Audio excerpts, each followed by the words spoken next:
को जोहार। लोकतंत्र बचाओ 2024 मंच पिछले साल भर से झारखंड के सभी राज्यों में जनता के साथ संपर्क बनाने का प्रयास कर रही है। हम लोगों का उद्देश्य किसी दल से या किसी पार्टी को समर्थन देना या विरोध करना नहीं था।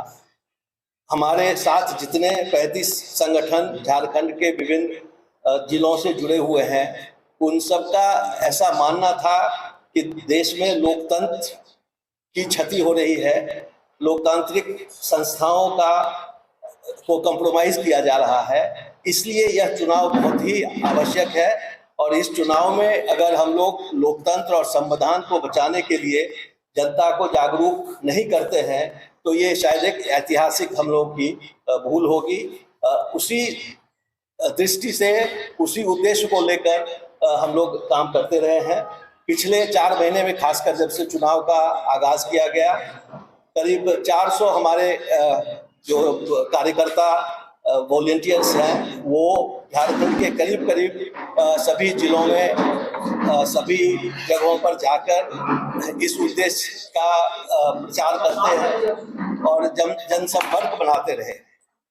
अब तो एग्जिट पोल्स भी आ गए हैं और आप लोगों को ज़्यादा पता होगा हम लोगों से, लेकिन उसके अलावा जो हम लोगों की प्रायोरिटी है वो प्रायोरिटी वहीं की वहीं बनी रहेगी। कोई भी पार्टी सत्ता में आए, अगर वो लोकतंत्र को मजबूत बनाने के लिए काम नहीं करती है, अगर वो प्रेस की आज़ादी के लिए, अगर वो अभिव्यक्ति की आज़ादी के लिए काम नहीं करती है, तो जनता के लिए, लोकतंत्र के लिए वो बहुत खतरा है। आप सब जानते हैं कि प्रेस और अभिव्यक्ति की आज़ादी में पूरी दुनिया में भारत का स्थान जो पहले 50-55 के आसपास हुआ करता था, वो गिरकर आज 106 हो गया, 106 हो गया है, जो कि लोकतंत्र के लिए बहुत ही खतरनाक चीज़ है। तो इन मुद्दों पे हम लोग आगे भी काम करते रहेंगे। आज का जो संदर्भ है वो ये है कि अब चुनाव हो गए हैं, ईवीएम जो है में सारे मत बंद किए गए हैं, लेकिन जिस तरह से अभी जो चुनाव आयोग है उसका गठन किया गया और बड़ी तरीके से, और एक सिर्फ प्रधानमंत्री के कहने पे किया गया, उसमें सीजेआई को हटा दिया गया, लीडर ऑफ अपोजिशन को कोई तवज्जो नहीं दी गई, और जिस तरह से पूरे चुनाव के दौरान चुनाव आयोग ने काम किया है उससे जनता में बहुत ज़्यादा कॉन्फिडेंस नहीं हो पाया है। पहले तो इतना लंबा क्यों किया गया, इतने लोगों की मौत हो गई, इतनी भीषण गर्मी में क्यों चुनाव करवाया गया, 8-9 दिन का गैप क्यों दिया गया, और इन सब चीज़ों पे सब जगह चर्चा होती रही। आप लोगों के चैनल्स ने भी, अखबारों ने भी इस पर लिखा है। और दूसरी जो सबसे अलग बात हुई है इस चुनाव के दौरान वो ये है कि इतनी सारी शिकायतें की अपोजिशन ने और कैंडिडेट्स ने, खासकर जिस तरह से पूरे चुनाव को धर्म के आधार पे और एक पर्टिकुलर 1-2 धर्म को निशाना बनाकर और ये कह के कि सारे ऑपोजिशन जो है वो मंगलसूत्र छीन लेगी और आपका भैंस खोल लेगी, और जो है ये मुस्लिम लीग का ये घोषणा पत्र है, इस तरह की जो चीजें फैलाई गई, इससे धार्मिक उन्माद को जन्म दिया गया है, जो कि देश के लिए बहुत ही खतरनाक है। हम लोग शायद, जैसा कि अरविंद केजरीवाल जी ने कहा कि शायद हम लोग उस डायरेक्शन में जा रहे हैं जिसमें बांग्लादेश या रसिया या पाकिस्तान जो है जाकर चुनाव करवा रही है, जहाँ फिर भी कोई भी जो एक न्यूट्रलिटी होनी चाहिए चुनाव के दौरान वो नहीं देखने को मिला। हमें याद है कि जब टीएन सेशन जैसे चुनाव अधिकारी होते थे तो किस तरह से चुनाव करवाया जाता था, यंग लोगों ने नहीं देखा होगा, लेकिन जो थोड़े बहुत उम्रदराज है उन्होंने देखा होगा, और वहां से हम आज कहाँ पहुंच गए। और आज के दिन हमारी सबसे चिंता ये है कि जैसे फॉर्म 17C नहीं दिया गया समय पर, जो बूथ पार्टी के कार्यकर्ता थे वहाँ पे पोलिंग एजेंट्स थे, उनको ये नहीं बताया गया कि टोटल कितने वोट पड़े हैं। 11 दिन के बाद जो है पहले, दूसरे और तीसरे चरण में 1.5-2 करोड़ जो है वो वोट जोड़ दिए गए कि इतने ज्यादा वोट पड़े हैं, जो कि आज तक कभी नहीं हुआ।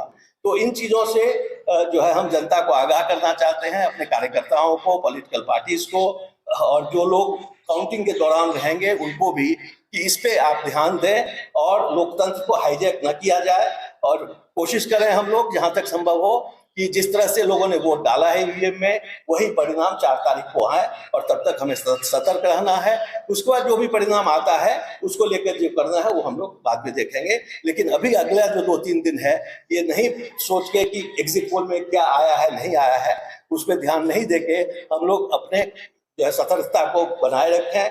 ये समय नहीं है जबकि हम इसमें जो है स्लैक हों और अपने घर बैठ जाएं। ये हम आपको पत्रकारों से भी अनुरोध करते हैं कि आप लोग भी इस पे नजर बनाइए, क्योंकि आप जब कोई चीज रिपोर्ट करते हैं तो उसका असर जो है वो कई गुना होता है और कई अखबारों ने किया भी है, इस बात को लेकर हाईलाइट किया है। तो इस लोकतंत्र को अगर हमें बचाना है, अगर पत्रकारिता को बचाना है, अगर हमें बोलने की आज़ादी, अभिव्यक्ति की स्वतंत्रता को बनाए रखना है, तो ये 2-3 दिन जो है वो बहुत ही इम्पोर्टेंट है और इसमें हमें प्रेस का विशेषकर बहुत ही सहयोग चाहिए और हम अपने कार्यकर्ताओं के माध्यम से इसमें काम करते रहेंगे। जो भी कोई हमें त्रुटि या कोई ऐसी अनहोनी चीज होगी वो हम आप तक पहुंचाएंगे और आपसे अनुरोध करेंगे आप लोगों से कि उसको संबंधित अधिकारियों तक और बाकी लोगों तक और जनता में जरूर उसका प्रचार प्रसार करें।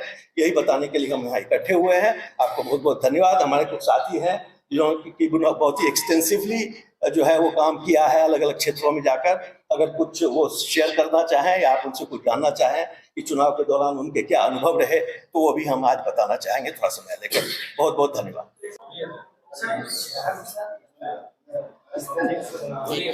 सर, एग्जिट पोल आ गया, हालांकि ये अंतिम नतीजे नहीं है, एग्जिट पोल ही है। फिर भी लगभग सभी एग्जिट पोल में 350 प्लस एनडीए को दिखा रहा है। जी, इसको 2-3 तरीके से समझना चाहिए।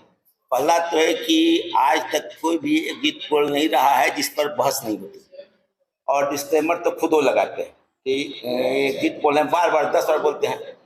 हम लोग जो पूरे देश का संदर्भ में बाद में बताएंगे, लेकिन हम लोग जो झारखंड में घूमे हैं जितने इलाकों में, उसके आधार पर यह है कि एग्जिट पोल जमीन की जो सच्चाई है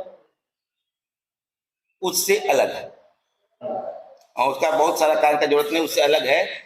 किसी भी हालत माने अगर, और इस कारण से और ज्यादा कि ये एग्जिट पोल जो है क्यों आया है, इसके पीछे की क्या रणनीति है, और दूसरा कि उसे एग्जिट पोल से कोई आश्चर्य नहीं है, क्योंकि जो एग्जिट पोल लाने वाले ग्रुप हैं उनका पूरे चुनाव में अगर रोल देख लें, चुनाव नहीं पूरे 10 साल में अगर रोल देख लें, तो उनको भाजपा सरकार की कमी कम दिखती है, कांग्रेस की कमी माने ज्यादा दिखती है या विपक्ष की कमी ज्यादा दिखती है, ये जनरल है। और ये एग्जिट पोल उन्हीं का है। इसका से पहला तो है कि अब सोशल मीडिया में अगर तुलना करना है तो वो एग्जिट पोल और सोशल मीडिया के जो अलग अलग तरह के पोल है उन पर भी बातचीत होनी चाहिए, क्योंकि प्रचार ज्यादा हो रहा है एग्जिट पोल का है। ये एग्जिट पोल एक स्ट्रेटेजिक, एक बिजनेस, मनोरंजन का जो कहा जाता है, एक मनोरंजन का खबर है, एक बिजनेस का कदम है और एक तरह से स्ट्रेटेजिक कदम है, रणनीतिक कदम। कभी भी अगर कुछ अंदर में कुछ हुआ, अगर बदल गया, कोई बड़ा घोटाला मान के अंदर होता, वो होगा तो नहीं होगा आपका सच संदर्भ, लेकिन अगर घोटाला हुआ इसके बारे में 2-3 संकेत आप समझिएगा कि जो बातें आ रही है कि 10% तक वोट बढ़ा जी, ईवीएम पर ठिकरा फोड़ेंगे, ये लगातार अमित शाह और दूसरे लोग बोल रहे हैं ईवीएम पर ठिकरा फोड़ेंगे, यानी ईवीएम कुछ खास उनके नजर में भी है और बाकी छोड़ देंगे। तो तभी अगर रिजल्ट बदल जाए तभी कहने का है कि ऐसा तो एग्जिट पोल ने भी कहा था।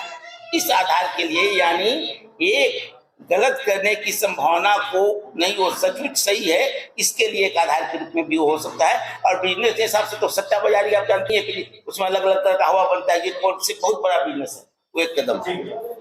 इस बात को लेकर ईवीएम के रोक को लेकर सुप्रीम कोर्ट भी गए थे, सुप्रीम कोर्ट ने भी साफ इनकार किया और ये कहा कि नहीं बिल्कुल ये सही है। ईवीएम का संदर्भ है कि अभी समझिए कि सुप्रीम कोर्ट ने जो वर्डिक्ट, हाँ, तो उसका कहना यह है कि सुप्रीम कोर्ट जो वर्डिक्ट दिया करता है उसको चुनौती उससे बड़े बेंच में मिलती है। सुप्रीम कोर्ट आज जो फैसला दे रहा है कल अलग फैसला दे सकता है, बेंच के हिसाब से और सारे हिसाब से अंतर पड़ता है। ये सुप्रीम कोर्ट का जो बयान है वो जो है उसके हिसाब से, यानी उसका संदर्भ क्यों ले कि संदेह हमको नहीं करना चाहिए चुनाव आयोग पर, उसका मूल स्वर है। लेकिन जब चुनाव आयोग खुद कई तरीके से चीजों को करने लगे और इस तरह से परसेंट, सुप्रीम कोर्ट ने तो नहीं कहा कि आपको 13 दिन के बाद 12 दिन के बाद आपको देना चाहिए।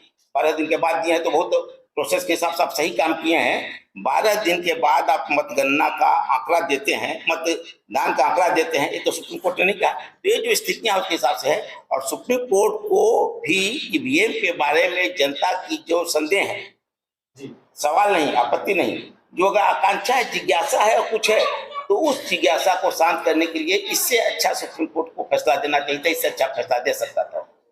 कि पहले तो है कि कुछ जगह पर कागज में लिख के लो लिया, ये अनिवार्य है कि सबको फॉर्म 17C मिला ही है, ये नहीं है।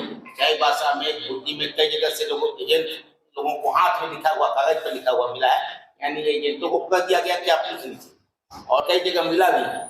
और सबसे बड़ी बात है कि मिला है कि नहीं मिला है तुरंत पता चल जाएगा। आप सब ओपन कर दीजिए, सारे 17C आप लोग जो चुनाव के हुए हैं सारे ओपन करके, और तो पता चल जाएगा कि कहाँ आप दिया, कहाँ नहीं दी। अपलोड कर दीजिए वेबसाइट पे, सब पता चल जाएगा, तो कोई भी उसको डाउनलोड करके टोटल कर सकता है। हम लोग तो अनुभव है उसके हिसाब से, कुछ जगह केवल कागज पर बोल दिया गया ऐसा है, कुछ जगह एजेंट की भी कमी होती है, वो मान के चलता है कि नहीं मिलता है। इसी समय आप ध्यान दीजिएगा कि पोजीशन था कि अखबार सोशल मीडिया में ये आ रहा था, डिमांड आ रहा था कि 17C देना अनिवार्य किया जाए, जबकि पहले से 17C देना अनिवार्य था। तो मैंने वो नियम जो बदल दिया गया 17C नहीं देने का, यानी ये कंफ्यूजन हो गया था कि 17C देना जरूरी नहीं है, ये भी सोशल मीडिया में एक कंफ्यूजन हो रहा था। सोशल मीडिया तो जैसे ईसीआई कंटिन्यू बोला 17C दे रहा है, बोला है तो जारी कर दे, पता चल फॉलो नहीं किया गया। पर ये फील्ड में ये मुश्किल कभी-कभी होता है, उनको दिया नहीं जाता है पर्ची में कल बाद में। क्या आपने ईसीआई में ऐसा कंप्लेंट किया है? शहर में कंप्लेन अपनी बहुत तरह के कंप्लेन जो है, ध्यान दीजिए कि कंप्लेन क्या क्या बता दें, अभी जैसे आचार संहिता को उल्लंघन को लेकर जैसे कई बूथ में वो अपनी बार 400 पार वाला मोदी वाला पर्ची बांटा गया, तो हम लोग उसको जैसे ही जहाँ भी मिला तुरंत से पता चला, तो उसको ट्वीट से और ईसीआई में और हमारे यहाँ मुख्य चुनाव आयुक्त को भी व्हाट्सएप के माध्यम से भी उसको सूचित किए।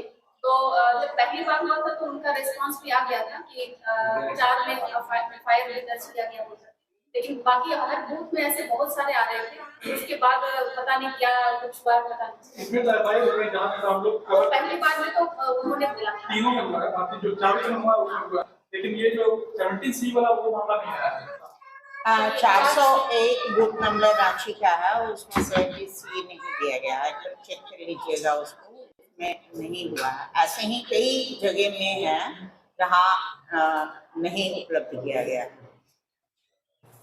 धार्मिक और भड़काऊ भाषण को लेकर हम लोग पहले चरण से ही यहाँ पे जो झारखंड के सीईओ हैं उनको मिलकर 4 बार ये दे चुके हैं, विज्ञापन दे चुके हैं, लेकिन एक तो उनके बातचीत का जो लहजा है और जिस तरह से वो अच्छा होगा देख लेंगे हम लोग, तो नियम के हिसाब से एक होता है प्रॉम्प्ट की नहीं हम इसको देखते हैं, आपको फीडबैक देंगे। और ईसीआई का जो साइट है उस पर भी हम लोगों ने कंप्लेन, जो वेब ऐप है उस पर भी बहुत सारे कंप्लेन किए हैं। बाकी जो ऑल इंडिया हुआ तो हुआ ही, लेकिन हम लोग झारखंड की बात कर रहे हैं। लेकिन कहीं भी कोई, वो तो आप लोग भी जानते हैं कि प्राइम मिनिस्टर ने क्या क्या बोला है, उस पर कितने सारे कंप्लेन हुए हैं, उसमें हम लोगों के भी कंप्लेन है लोकतंत्र बचाओ की ओर से, लेकिन कहीं भी कोई जो है संज्ञान नहीं लिया गया। दूसरा ये है कि भूमिका बिल्कुल निष्क्रिय रही है, बोलना चाहिए। निर्वाचन आयोग की भूमिका पर ही हम लोग सवाल करते हैं। आलोका जी क्या लगता है, चुनाव आयोग जो है वो पूरी तरह से निष्पक्ष नहीं है, क्या आप लोगों का? हाँ, हम लोगों का मानना है कि मानना क्या, ये व्यवहारिक रूप में देखा है कि चुनाव आयोग बिल्कुल ही निष्पक्ष नहीं रहे।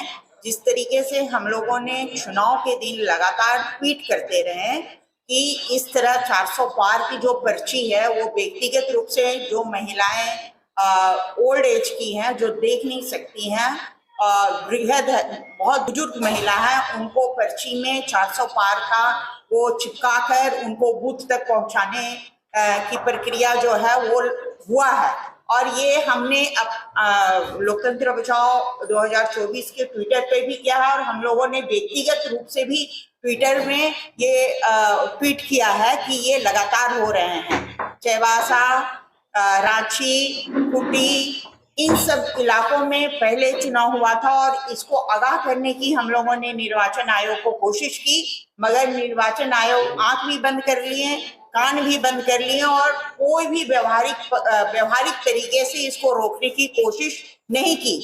कहीं कहीं तो बूथ पर जाकर हम लोगों ने उनको बताया कि ये निर्वाचन आयोग का ये कर्तव्य बनता है कि ये आचार संहिता का उल्लंघन है।